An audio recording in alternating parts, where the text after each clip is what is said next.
And so one of the things that I expect for people is to use their academic position, to use their public media expertise to actually inform black people on how we came into being and why we're able to stand here. That's what I think is important. The question becomes, where do we go to find our identity? Where do we go to find things? Some people go to Europe.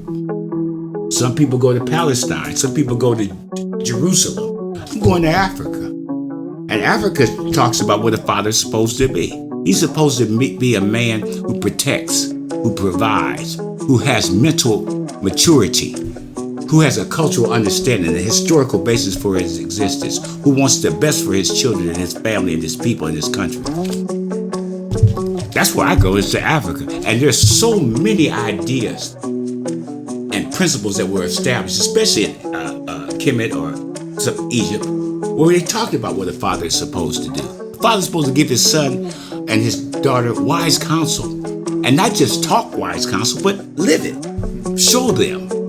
You know, we got to be men and women of big affairs. We got to be men and women of achievement. We got to be men and women who are compassionate to one another, who are kind, who serve.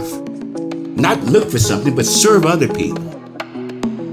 Even sometimes it's hard to serve when people don't appreciate your serving, but you still have to serve because it's the right thing to do. That's just the way we have to be. So going to Africa, looking for, as one of my friends, one of the engineers does, you go to Kemet, you go to the Dogon people to look for these ancient ideas of principles and concepts of justice that our people left for us. But if we don't study them, how will we even know that they exist? And then we'll be stuck in looking to Europe for and our enemy for answers. And I just tell you, Brother T, you know one of my mentors, one of my greatest mentors, and he's taught us that we are not supposed to let our oppressor be our teacher or our tutor. We teach the world. The world don't teach us nothing. And if we don't know it, just pretend off the top that whatever the guy who's oppressing us is saying is wrong. Yeah. Dr. Franz Fanon, he wrote several books. But his greatest book, I would argue, was The Riches of the Earth. And in his last chapter, he starts with this. Every generation, out of its relative obscurity, must discover its mission and either fulfill it or betray it. And the question becomes, are we going to fulfill the generations behind us, and even the current, are we going to fulfill our mission or are we going to betray it? Just because black people are uninformed don't mean that they can't learn.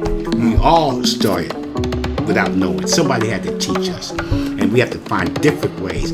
This medium that y'all are involved in becomes a different way to educate people and to inform them and to lift it, to open up their minds to think, not about silly stuff, but about world-encompassing issues, about dignity-affirming issues.